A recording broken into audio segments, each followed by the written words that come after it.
दिलवा के कहले बारू चोरी हमार तू तो गोरी टुकुर टुकुर ताकि तोहार ओरी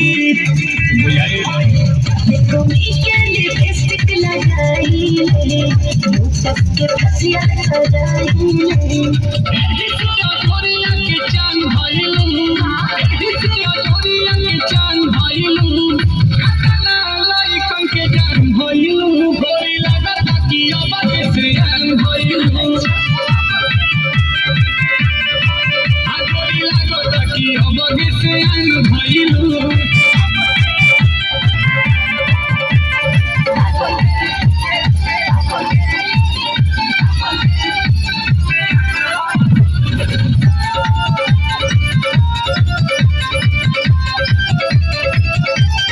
पहले बारांड बारू बुची करेलू बात ऊंची मवाल बाटी मांगे तहार बूची